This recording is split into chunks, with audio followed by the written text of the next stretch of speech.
This evening, we're learning more about the ex-police officer who shot his former fiancé and then turned the gun on himself. Both are still alive and in critical condition. It happened Thursday evening on the South Bank as Lynn Harriet was leaving work. William Chase, who's also known as Dexter Levin, shot her 6 to 7 times in the parking lot. He then shot himself in the head. Chase is a former undercover detective from Bridgeport, Connecticut. He moved here after threats were made against him. He even wrote a book about his ordeal. Jim Pickett has been talking with a friend of his and others about this man with 2 lives. He joins us live from where the shootings took place. Jim. You know, it was here where those shots rang out on Thursday, but I'll tell you, some of the warnings rang out years ago as we learned about the book that he wrote and talked to some of his friends. Chased Alone, Black and Undercover is the book William Chase wrote with the help of another man back in 1994.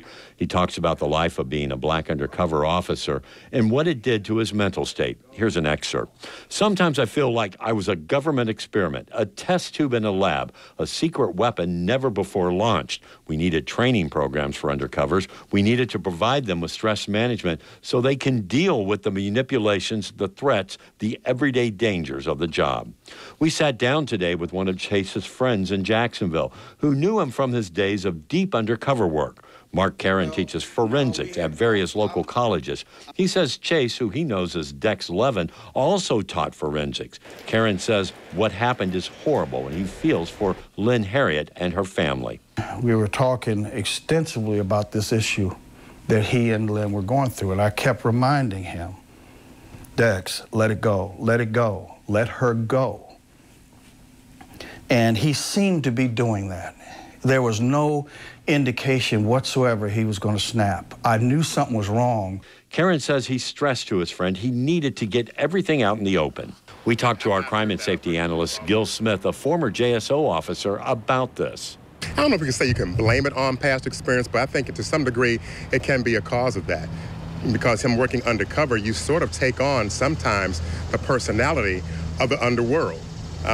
You know, the violence, the profanity, the slang, that whole thing, sometimes with some officers becomes a part of their lives, and it's hard to separate that.